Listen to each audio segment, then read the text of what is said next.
السلام علیکم ناظرین حضرات، چینل کو ابھی سبسکرائب نہیں کیا ہے تو چینل کو سبسکرائب کر لیجئے، ساتھ میں بیل آئیکن ضرور دبا دیجئے تاکہ آنے والی ویڈیو کی نوٹیفیکیشن آپ کو ملتی رہے۔ اس حد تک امتحان ہوا، اس حد تک سختیاں ہوئی ایمان والوں پر کہ وہ لوگ پریشان اتنے ہو گئے کہ ان کے پیروں کے نیچے سے جیسے زمین کھسک رہی ہو، اور ایسا محسوس ہو رہا تھا کہ اب ہمارے لیے نجات کا کوئی سامان نہیں۔ یقیناً اللہ کے رسول، اللہ عز و جل کے فرستادہ پیغمبر بہت صبر والے ہوتے ہیں، صبر و استقامت کا پہاڑ ہوتے ہیں، لیکن صبر و استقامت کے پہاڑ ہونے کے باوجود بھی اللہ عز و جل کی بارگاہ کے اندر رسول اور ساتھ ہی ساتھ ایمان والوں نے اللہ کی بارگاہ میں عرض کیا متی نصر اللہ، یعنی اتنی سخت آزمائش تھی کہ اس سخت آزمائش میں بھی پروردگار جل جلالہ کے فرستادہ پیغمبر اور ان کے ماننے والے ثابت قدم تو تھے ہی، لیکن امتحان کی شدت کو دیکھتے ہوئے ان کی زبان اللہ کی بارگاہ میں عرض کیا متی نصر اللہ۔ یہ متی نصر اللہ کیوں انہوں نے کہا؟ وجہ یہ ہے کہ انبیاء و رسول اچھی طریقے سے جانتے ہیں اور ایمان والوں کا یہ عقیدہ ہے کہ اللہ عز و جل حق کی مدد فرمانے والا ہے۔ قرآن مقدس میں رب قدیر جل جلالہ نے ارشاد فرمایا وَكَانَ حَقًّا عَلَيْنَا نَصْرُ الْمُؤْمِنِينَ، اللہ نے خود سے اپنے اوپر یہ لازم کر لیا ہے کہ مومنوں کی وہ مدد فرمائے گا، یعنی مومنوں کی مدد کرنا یہ اللہ نے خود سے اپنے اوپر لازم کر لیا ہے۔ تو شدت اتنی تھی کہ انبیاء وہ رسول پکار اٹھے کہ اب مدد کب آئے گی، متی نصر اللہ۔ تو قربان جائیے میرے کریم نے بھی اسی انداز سے آگاہ کرتے ہوئے جواب دیا الا ان نصر اللہ قریب، سن لو بے شک اللہ کی مدد قریب ہے۔ میرے پیارے آقا صلی اللہ تعالی علیہ وسلم کے پیارے دیوانوں، یہ پروردگار دنیا کے انسانوں کو باور کرانا چاہتا ہے، اپنے ماننے والوں کو، اپنے رسول کے ماننے والوں کو یہ ذہن دینا چاہتا ہے میرے بندو، میں نے جب تمہیں امتحان میں گرفتار کیا تو میں ہی تمہاری مدد کرنے والا ہوں، اور میری مدد ہمیشہ قریب رہتی ہے۔ بسا اوقات آپ نے دیکھا ہوگا کہ انسان کو بہت سخت سے سخت مراحل کی وادیوں سے گزرنا ہوتا ہے، لیکن پھر جب وہ گزر رہا ہوتا ہے اسے کہیں سے بھی کوئی مدد کے آثار نظر نہیں آتے، اور اچانک قدرت کی طرف سے ایسی مدد آ جاتی ہے جس سے اس کی ہچکولے کھاتی ہوئی کشتی سنبھل جاتی ہے اور ساحل سمندر پہنچ جاتی ہے۔ یہ میرے قریب کا کرم ہے کہ اس کی مدد ہمیشہ بندوں کے قریب ہے۔ پروردگار جل جلالہ اپنے بندوں کی تکالیف کو اور آزمائش کو پروردگار جل جلالہ اپنے فضل و کرم سے دور فرماتا ہے۔ میرے پیارے آقا صلی اللہ علیہ وسلم کے پیارے دیوانوں، تو اب آیت کا مفہوم یہ ہوا کہ ہر مسلمان کو یہ ذہن میں رکھنا چاہیے کہ جب ہم ایمان والے ہیں تو ہمارا امتحان ہوگا، آزمائش کی وادیوں سے گزرنا پڑے گا، اور کبھی سخت سے سخت امتحان ہوگا، اور ہم یہ نہ سمجھیں کہ یوں سستے سستے جنت مل جائے گی، بلکہ جنت کے لیے امتحان کی وادیوں سے گزرنا پڑتا ہے، اور پھر امتحان میں اگر ثابت قدم رہے تو مولا کی مدد بھی شامل ہو جاتی ہے، اور مولا کی مدد اپنے بندوں سے دور نہیں ہے بلکہ بہت قریب ہے۔ اسی سے متصل آیت کریمہ کو آپ سمجھیں اور تھوڑا سا اس کی طرف بھی۔ یہ پہلی آیت کریمہ میں جان سے متعلق ہے کہ انسان امتحان کے اندر جان سے گر گئے اور جان کی تکالیف کی ہوئی شدت کا امتحان ہوا، اور اب جو پروردگار ارشاد فرماتا ہے یسألونک ماذا ينفقون، میرے محبوب صلی اللہ علیہ وسلم تم سے یہ پوچھتے ہیں کہ کیا خرچ کریں۔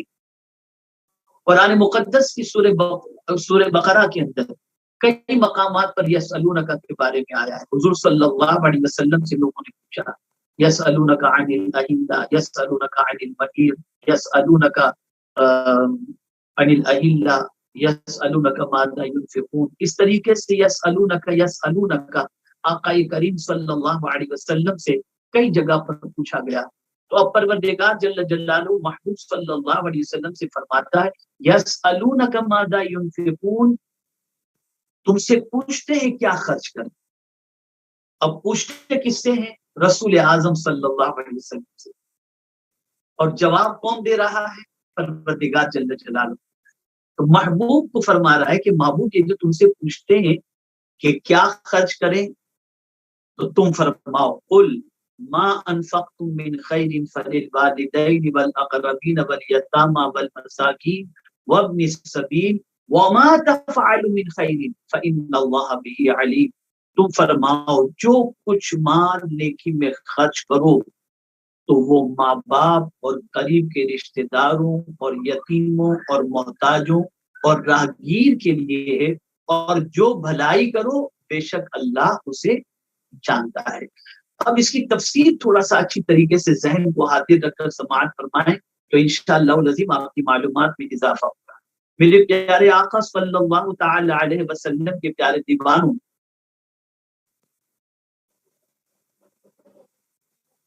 یہ آیے کریمہ جو نازل ہوئی ہے، یہ آیت عمرو ابن جموع کے جواب میں نازل ہوئی، جو بوڑھے شخص تھے اور بڑے مالدار تھے۔ انہوں نے حضور صلی اللہ علیہ وسلم سے سوال کیا تھا کیا خرچ کریں اور کس پر خرچ کریں۔ اس آیت میں انہیں بتا دیا گیا جس قسم کا اور جس قدر مال قلیل یا کثیر خرچ کرو اس میں ثواب ہے، اور مصارف اس کے یہ ہیں، یعنی کہاں کہاں خرچ کرنا، خرچ کرنے کی جگہ کون سی ہے، وہ مصارف بتایا گیا۔ اللہ اکبر۔ آیت کریمہ میں صدقہ نافلہ کا بیان ہے، یعنی ماں باپ کو زکوٰۃ اور صدقہ واجبہ دینا جائز نہیں، لیکن یہ آیت کریمہ یہ بتا رہی ہے کہ جو خرچ کرنے کی جگہ ہے وہ کون سی خرچ کرنے کی جگہ ہے، ماں باپ اور قریب کے رشتہ داروں اور یتیموں اور محتاجوں اور راہگیر کے لیے، یہ ان لوگوں پر خرچ کرنے کا اس آیت کریمہ کے اندر اللہ عز و جل نے حکم عطا فرمایا۔ میرے پیارے آقا صلی اللہ تعالی علیہ وسلم کے پیارے دیوانوں، یہاں پر پروردگار جل جلالہ مزید آگے ارشاد فرماتا ہے وما تفعلوا من خیر فإن اللہ بہ علیم۔ اللہ اکبر۔ یہ ہر نیکی کو عام میں انفاق ہو یا اور کچھ باقی مصارف بھی اس میں آگے اس کی جزا عطا فرمائے گا۔ یعنی یہاں پر آپ دیکھ لیں وما تفعلوا من خیر فإن اللہ بہ علیم، یعنی جو کچھ بھی تم کام کر رہے ہو بھلائی کا، بے شک اللہ کو اس کی خبر ہے۔ تم کسی کو مال دے رہے ہو، کسی پر خرچ کر رہے ہو، یہ جو کچھ بھی تم کر رہے ہو یہ سارے تمہارے خرچ کا علم کیوں تم کر رہے ہو، پروردگار جل جلالہ کے علم میں یہ بات ہے۔ یہاں یہ بات ذہن میں رکھنی ہے کہ ہم ماں باپ کے پیچھے خرچ کریں، ہم رشتہ داروں کے پیچھے خرچ کریں، ہم یتامہ کے پیچھے خرچ کریں، ہم مساکین کے پیچھے خرچ کریں، اور اسی کے ساتھ ساتھ راہگیر جو ہیں یعنی مسافر وغیرہ ہیں، اس طریقے کے جو لوگ ہیں ان کے پیچھے ہم خرچ کریں کہ یہ خرچ کرنا اللہ عز و جل کو پسند ہے۔ اور پروردگار نے خود محبوب صلی اللہ علیہ وسلم سے عمرو ابن جموع کے سوال پر رسول اعظم سے فرمایا کہ آپ بتا دیں یہ خرچ کرنے کے مصارف ہیں۔ یہاں سے یہ بات سمجھ میں آئی کہ میرے پیارے آقا صلی اللہ تعالی علیہ وسلم کے پیارے دیوانوں، ماں باپ پر خرچ کرنا اور مساکین پر خرچ کرنا اور رشتہ داروں پر خرچ کرنا یہ بہت ضروری ہے۔ آج میں یہاں پر ایک بات خاص طور پر عرض کر دوں، میرے پیارے آقا صلی اللہ تعالی علیہ وسلم کے پیارے دیوانوں، ماں باپ اگر بوڑھے ہو جاتے ہیں اور بڑھاپے کی دہلیز پر قدم رکھتے ہیں یا کبھی ان کو پیسوں کی ضرورت ہوتی ہے اور وہ کمانے کے لائق نہیں ہوتے، ایسی عمر میں پہنچ جاتے ہیں، تو کوئی چیز کے لیے اگر ماں باپ پیسوں کا تقاضا کرتے ہیں تو اولاد کہتی ہے ابا کیا کریں گے آپ، بغیر اس کے نہیں چلے گا، یہ اولاد کہتی ہے۔ اور بیوی کی پوزیشن یہ ہوتی ہے کہ اس کے کبرڈ کے اندر کپڑوں کی بھرمار ہوتی ہے اور وہ کہتی ہے کہ مجھے نیا جوڑا چاہیے کل کے لیے، مجھے لا کر کے دیجیے۔ تو شوہر کہتا ہے ٹھیک ہے اور بھی کچھ چاہیے تو بتاؤ۔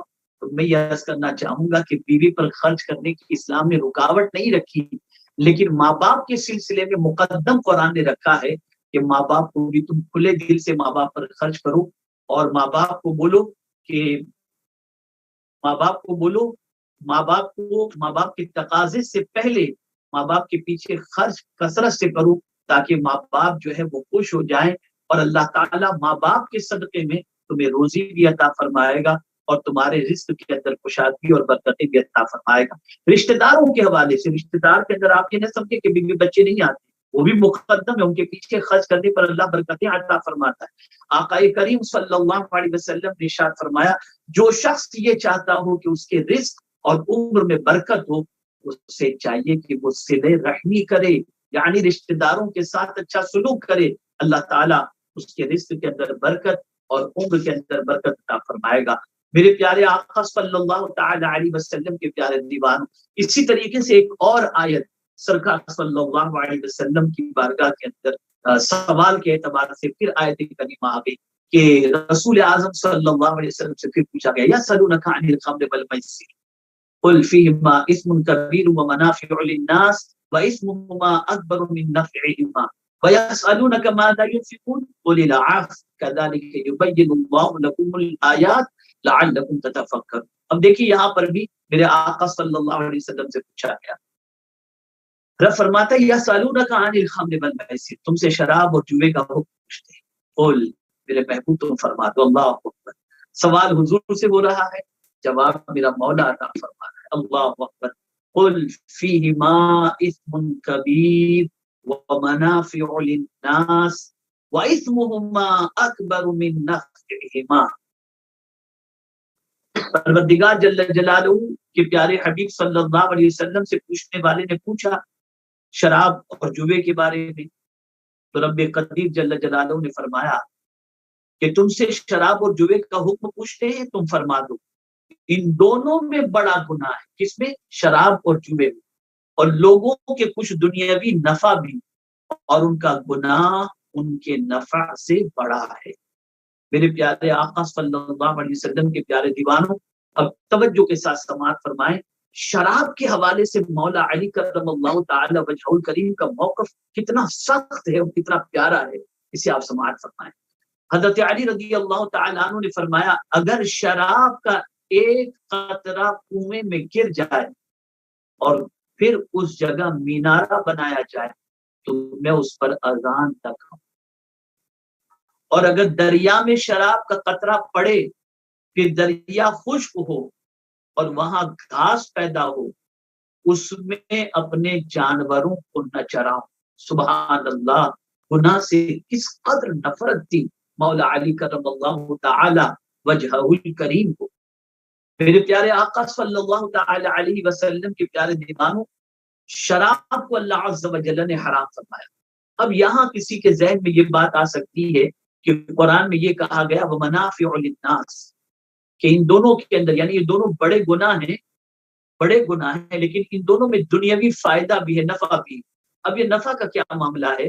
تو میرے پیارے آقا صلی اللہ تعالی علیہ وسلم کے پیارے دیوانوں، شراب کے حوالے سے سماعت فرمائیں۔ شراب 3 ہجری میں غزوہ احزاب سے چند روز بعد حرام کی گئی۔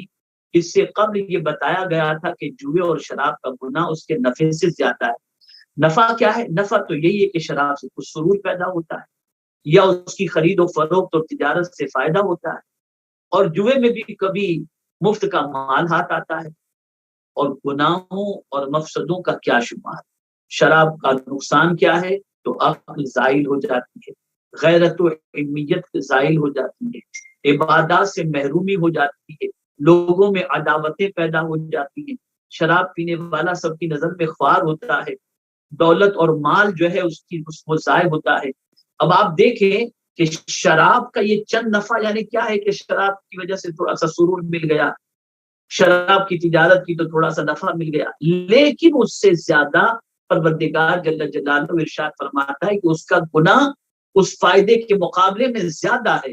شراب کی وجہ سے عقل ضائع ہو جاتی ہے، مال ضائع ہوتا ہے، لوگوں کی نظر میں شراب پینے والا، جوا کھیلنے والا ذلیل و خوار اور رسوا ہو جاتا ہے، یہ اس نفع سے کئی گنا زیادہ ہے۔ اب یہاں میں حضرت جعفر طیار رضی اللہ تعالیٰ عنہ کے بارے میں آپ کو بتاؤں کہ حضرت جبریل امین علیہ الصلاۃ والتسلیم رسول اعظم صلی اللہ علیہ وسلم کے حضور حاضر ہوئے اور عرض کیا کہ اللہ تعالیٰ جعفر طیار کی 4 خصلتیں پسند فرماتا ہے۔ اللہ اکبر، 4 خصلتیں حضرت جعفر رضی اللہ تعالیٰ عنہ، حضرت جعفر طیار رضی اللہ تعالیٰ عنہ کی 4 خصلتیں اللہ پسند فرماتا ہے۔ حضور صلی اللہ علیہ وسلم نے حضرت جعفر رضی اللہ تعالیٰ عنہ سے یاد فرمایا، انہوں نے عرض کیا کہ سرکار مجھ میں جو 4 خصلتیں ہیں وہ یہ ہیں، اب سماعت فرمائے وہ 4 خصلتیں جن 4 خصلتوں کو اللہ پسند فرما رہا ہے. یعنی جبریل امین نے حضور سے آ کر عرض کیا کہ جعفر طیار میں 4 ایسی خصلتیں ہیں جو اللہ کو پسند. تو اللہ نے جعفر طیار سے پوچھا کہ وہ 4 خصلتیں کون سی. اب آپ سماعت فرمائیں وہ 4 خصلتوں کو تاکہ آپ محسوس کر سکیں اور ان 4 خصلتوں کو اپنانے کی کوشش کر سکیں. اللہ اکبر. رسول اعظم صلی اللہ تعالی علیہ وسلم کی بارگاہ میں حضرت جعفر طیار رضی اللہ تعالیٰ عنہ نے عرض کیا کہ حضور پہلی خصلت تو یہ ہے کہ میں نے کبھی شراب نہیں پی حکم حرمت سے پہلے بھی، یعنی ایسا نہیں کہ حرمت کے حکم کے بعد نہیں پی، شراب میں نے کبھی پی ہی نہیں، حرام ہونے سے پہلے بھی نہیں پی. اللہ اکبر. شراب کی حرمت کا حکم نازل نہیں ہوا تھا، اس سے پہلے بھی حضرت جعفر طیار رضی اللہ تعالیٰ عنہ نے نہیں پی. اب اس کی وجہ بیان فرماتے ہیں. اس کی وجہ یہ تھی کہ میں جانتا تھا کہ اس سے عقل ظاہر ہوتی ہے اور میں چاہتا تھا کہ عقل اور بھی تیز ہو. اللہ اکبر. شراب سے عقل زائل ہوتی ہے اور حرمت شراب کے حکم سے پہلے بھی وہ نہیں پیتے تھے. وجہ یہی تھی تاکہ عقل تیز سے تیز تر ہو، یہ ان کی خواہش تھی. دوسری خصلت یہ ہے کہ زمانے جاہلیت میں بھی میں نے کبھی بت کی پوجا نہیں کی کیونکہ میں جانتا تھا یہ پتھر ہے، نہ نفع دے سکتا ہے نہ ضرر. اللہ اکبر. یعنی آپ اول روز سے ایسا لگتا ہے کہ موحد تھے اور آپ نے کبھی زمانے جاہلیت کے اندر بھی اصنام پرستی سے اپنے آپ کو روکے رکھا. یہ دوسری خصلت تھی اور یہ خصلت بھی میرے کریم کو پسند. تیسری خصلت حضرت جعفر طیار رضی اللہ تعالیٰ عنہ فرماتے ہیں، تیسری خصلت یہ کہ کبھی میں زنا میں مبتلا نہ ہوا کہ اس کو بغیرتی سمجھتا تھا. اللہ اکبر. کبھی زنا میں مبتلا نہیں ہوئے اور اپنے دامن کو ہمیشہ پاک رکھا. اس سے آپ اندازہ لگا سکتے ہیں کہ اگر کوئی شخص اپنے وجود کو زنا سے پاک رکھتا ہے تو میرے مولا کے نزدیک وہ کتنا پسندیدہ ہے. آج پورا معاشرہ، پوری سوسائٹی زنا کی بدبو کے اندر، زنا کے بدبو سے پھیل چکی ہے. آج اگر تلاش کیا جائے نوجوانوں کی پاکیزہ زندگی کو تو میں سمجھتا ہوں بہت مشکل سے شاید کچھ بندے مل جائیں جن کی زندگی زنا جیسے برے کام سے پاک آپ کو نظر آئے گی. تو زنا سے اگر کوئی بچتا ہے تو اللہ تعالیٰ اس بچنے والے کو پسند فرماتا ہے، اس کی یہ عادت کو پسند فرماتا ہے. تو حضرت جعفر طیار رضی اللہ مولا تبارک و تعالی عنہ کی عادت کریمہ یہ تھی کہ آپ زنا سے ہمیشہ اپنے آپ کو بچائے رکھے.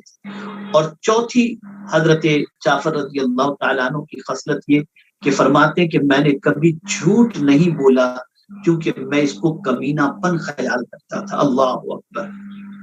آپ اندازہ لگائیں، بت پرستی نہیں کی، شراب نہیں پی، جھوٹ نہیں بولی اور زنا نہیں. اب یہ 4 خصلتیں ایسی ہیں کہ حضرت جعفر طیار کے اپنانے کی وجہ سے میرے مولا نے ان کو پسند فرمایا، ان کی خصلتوں کو پسند فرمایا. جھوٹ بہت بڑی چیز ہے، بہت بری چیز ہے، بہت بڑا گناہ ہے اور جھوٹ کی وجہ سے انسان کا وقار مجروح ہوتا ہے اللہ کے نزدیک بھی اور ساتھ ہی ساتھ میرے پیارے آقا صلی اللہ تعالی علیہ وسلم کے پیارے دیوانوں.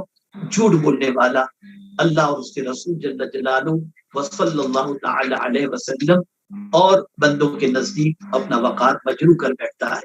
تو جھوٹ سے اپنی زبان کی حفاظت کریں اور جھوٹ سے اپنی زبان کو روکیں اور اللہ عز و جل کی خوشنودی حاصل کرنے کی کوشش کریں. میرے پیارے آقا صلی اللہ علیہ وسلم کے پیارے دیوانوں، دوسرے پارے کے باقی کی نصف کے اندر بہت سی اور بھی آیتیں ہیں طلاق سے متعلق، مطلقہ سے متعلق، لیکن وقت اتنا نہیں کہ میں اس پر تفصیلی گفتگو کر سکوں. اب آئیے ہم چلتے ہیں تیسرے پارے کی ابتدائی آیات میں سے آیت الکرسی پر. آیت الکرسی بہت عظیم چیز ہے اور اس کی بے شمار فضیلتیں. سب سے پہلے اس کے معنی کو ذہن کے اندر رکھیں اور معنی کو سماعت فرمائیں تاکہ معنی کو سماعت فرمانے کے بعد آپ محسوس کر سکیں گے کہ اللہ تعالیٰ نے اس آیت الکرسی کے اندر اپنی توحید اور اپنی شان کا تذکرہ کس طریقے سے فرمایا. پروردگار جل جلالہ ارشاد فرماتے ہیں اللہ لا الہ الا هو الحی القیوم اللہ ہے جس کے سوا کوئی معبود نہیں، وہ آپ زندہ اوروں کو قائم رکھنے والا ہے، یعنی اسے کسی نے زندگی نہیں دی، وہ خود سے زندہ ہے، وہ خود سے زندہ ہے اور اوروں کو قائم رکھنے والا ہے، اس سے کسی نے قائم نہیں رکھا، وہ اوروں کو قائم رکھنے والا ہے۔ پتا چلا کہ میرے رب کے پاس، میرا رب جو ہے وہ حی و قیوم ہے۔ آیت الکرسی کے اندر یہ دو لفظ حی اور قیوم، یہ بہت عظیم جو ہے میرے کریم کی صفات ہے، اسی لیے اس میں اعظم فرمایا گیا یا حی یا قیوم برحمتک استغیث۔ آقا کریم صلی اللہ علیہ وسلم جب کبھی کوئی مصیبت یا پریشانی یا تکالیف آتی تو آقا کریم صلی اللہ علیہ وسلم کی زبان پر یہ جملہ ہوتا ہے یا حی یا قیوم برحمتک استغیث۔ سرکار حضور مفتی اعظم ہند علیہ رحمۃ اللہ کو میں نے دیکھا کہ وہ گاڑی میں جب بیٹھتے تو یہی کہتے یا حی یا قیوم برحمتک استغیث، گاڑی سے اترتے تو کہتے یا حی یا قیوم برحمتک استغیث۔ یہ بہت باعث فضیلت جملہ ہے، اور جو شخص اس جملے کو اپنی زبان پر جاری رکھے مصیبت کے وقت تو پروردگار جل جلالہ اس کی مدد فرماتا ہے۔ آپ دیکھیں غزوہ احزاب، غزوہ خندق کے موقع پر مولا علی کرم اللہ تعالی وجہہ الکریم ارشاد فرماتے ہیں کہ میں میدان کا چکر لگا کر آیا تو میں نے رسول اعظم صلی اللہ علیہ وسلم کو دیکھا کہ میرے آقا صلی اللہ علیہ وسلم سجدے میں ہیں اور سرکار صلی اللہ علیہ وسلم کی زبان پر یا حی یا قیوم ہے۔ فرماتے ہیں کہ سرکار کو سجدے میں محو دیکھ کر اور ان دو صفات کا اللہ کی ذکر کرتے دیکھ کر میں پھر میدان کے حالات کا جائزہ لینے گیا، یہاں تک کہ 7 مرتبہ میں نے چکر لگایا اور 7 مرتبہ آ کر میں نے دیکھا تو رسول اعظم صلی اللہ علیہ وسلم سجدے میں انہی دو لفظوں کا ذکر کر رہے تھے یا حی یا قیوم یا حی یا قیوم، اور 7 مرتبہ چکر لگا کر جایا تو میں نے دیکھا کہ ان دو الفاظ کی برکت سے اللہ تعالیٰ نے فتح عطا فرما دی ہے۔ تو یہ بہت جامع الفاظ، الحی القیوم یا حی یا قیوم۔ تو پروردگار جل جلالہ نے آیت الکرسی کے اندر قرآن مقدس میں جو اس میں فرمایا اللہ لا الہ الا ہو الحی القیوم، وہ آپ زندہ ہے، آپ زندہ اور اوروں کو قائم رکھنے والا ہے۔ میرے پیارے آقا صلی اللہ تعالی علیہ وسلم کے پیارے دیوانوں، اس میں اللہ تعالیٰ کی الوہیت اور اس کی توحید کا بیان ہے۔ اس آیت کو آیت الکرسی کہتے ہیں اور احادیث میں اس کی بہت سی فضیلتیں موجود ہیں۔ اس سے مراد یہ ہے، یعنی جو حی اور قیوم، اس سے مراد یہ ہے کہ یہ یعنی واجب الوجود اور عالم کا ایجاد کرنے اور تدبیر فرمانے والا ہے۔ اللہ اکبر، واجب الوجود ہمیشہ سے ہے اور ہمیشہ رہے گا۔ اگر آپ سے کوئی پوچھے اللہ کسے کہتے ہیں تو اللہ علم علی الاصح للذات الواجب الوجود المستجمع لجميع صفات الکمال، جو ہمیشہ سے ہے اور جو ذات ہمیشہ رہے گی اس ذات کو اللہ کہتے ہیں، اور جو ساری صفات کمال کا جامع ہے اسے اللہ کہتے ہیں۔ اب اس تعریف کے بعد یا حی یا قیوم کے حوالے سے تھوڑا سا مزید سماعت فرمانے کہ مولا علی کرم اللہ تعالی وجہ الکریم فرماتے کہ جو شخص فجر کی نماز کے بعد اور مغرب کی نماز کے بعد 41 مرتبہ یا حی یا قیوم پڑھے اس کا خاتمہ ایمان پر ہوگا انشاءاللہ۔ تو یہ بڑے جامع الفاظ ہیں، حی اور قیوم، یا حی یا قیوم۔ اب آگے دیکھیے، جہاں یہ فرمایا اب اس کے بعد پروردگار جل جلالہ کی اس شان کا تذکرہ ہوتا ہے جو شان پروردگار جل جلالہ کی عظیم ہے۔ لا تاخذہ سنۃ ولا نوم، اسے نہ اونگ آئے نہ نیند۔ میرا مولا نیند سے پاک ہے، نیند سے پاک ہے میرا پروردگار۔ میرے پیارے آقا صلی اللہ تعالی علیہ وسلم کے پیارے دیوانوں، اس لیے کہ پروردگار جل جلالہ نے ان صفات سے اپنے آپ کو پاک رکھ کر کے پروردگار جل جلالہ نے واضح فرما دیا کہ میرے پیارے آقا صلی اللہ تعالی علیہ وسلم کے پیارے دیوانوں کی یہ نقص اور نقص و عیب جو ہے اللہ تعالیٰ اسے پاک ہے۔ سونا یہ ایک نقص ہے، ایک عیب ہے، آپ دیکھتے ہوں گے کہ بہت سارے جو سوتے ہیں ان سونے والوں سے کہا جاتا ہے یار یہ تو خالی سوتا ہی رہتا ہے. تو میرے پیارے آقا صلی اللہ تعالی علیہ وسلم کے پیارے دیوانوں، اللہ تعالیٰ سارے نقص سے، سارے عیب سے پاک ہے. لہو ما فی السماوات و ما فی الارض، اسی کا ہے جو کچھ آسمانوں میں ہے اور جو کچھ زمین میں ہے. جو کچھ بھی آسمانوں میں ہے اور جو کچھ بھی زمینوں کے اندر ہے سب کچھ اللہ ہی کا ہے. سب کا خالق اللہ، اللہ خالق کل شیء، اور ہر چیز کا مالک وہی ہے. اب وہ جسے چاہے عطا فرما دے اور جتنا چاہے عطا فرما دے، کوئی اس سے پوچھنے والا نہیں ہے. من ذا الذی یشفع عنده الا باذنہ، وہ کون ہے جو اس کے یہاں سفارش کرے بے اس کے حکم کے. میرے پیارے آقا صلی اللہ تعالی علیہ وسلم کے پیارے دیوانوں، اس سے یہاں پر خاص طور پر جو سمجھانا مراد ہے کہ اس میں مشرکین کا رد ہے جن کا گمان تھا کہ یہ بت شفاعت کریں گے. انہیں بتا دیا گیا کہ کفار کے لیے شفاعت نہیں. حضور صلی اللہ تعالی علیہ وسلم اور معذورین کے سوا کوئی شفاعت نہیں کر سکتا. اللہ جسے اذن دے گا اس کے اذن سے ہی، پروردگار جل جلالہ کے اذن سے ہی لوگ شفاعت کریں گے. یعنی معبودان باطل یہ سفارش کرنے والے یا شفاعت کرنے والے نہیں، لیکن اللہ عز و جل اپنے محبوبین کو جن کو اجازت دے گا وہ کل بروز قیامت شفاعت کریں گے. بلکہ حق تو یہ ہے کہ نابالغ بچہ بھی اپنے ماں باپ کی شفاعت کرائے گا، حافظ قرآن 10 لوگوں کی شفاعت کرائے گا، عالم دین نہ جانے کتنوں کی شفاعت کرائیں گے. اور پھر مصطفیٰ جان رحمت صلی اللہ علیہ وسلم کا کیا کہنا، حاجی 40 لوگوں کی شفاعت کرائے گا. تو پروردگار جل جلالہ جن جن لوگوں کو اجازت دے گا ان پروردگار کی اجازت ہی سے لوگ شفاعت قیامت کے دن کریں گے. میرے پیارے آقا صلی اللہ تعالی علیہ وسلم کے پیارے دیوانوں، آگے رب نے فرمایا یعلم ما بین ایدیہم وما خلفہم، جانتا ہے جو کچھ ان کے آگے ہے اور جو کچھ ان کے پیچھے. میرے پیارے آقا صلی اللہ تعالی علیہ وسلم کے پیارے دیوانوں، یعنی ما قبل اور ما بعد، یا امور دنیا اور آخرت، یعنی کیا ہوا تھا وہ بھی جانتا ہے، کیا ہوگا وہ بھی جانتا ہے، اور قیامت تک کیا ہونے والا ہے. میرا مولا سب کچھ جانتا ہے. وہ آگے کی بھی خبر رکھتا ہے، پہلے کی بھی خبر رکھتا ہے، اور قیامت تک کی خبر رکھتا ہے. وَلَا يُحِيطُونَ بِشَيْءٍ مِّنْ عِلْمِهِ إِلَّا بِمَا شَاءَ، اور وہ نہیں پاتے اس کے علم میں سے مگر جتنا وہ چاہے.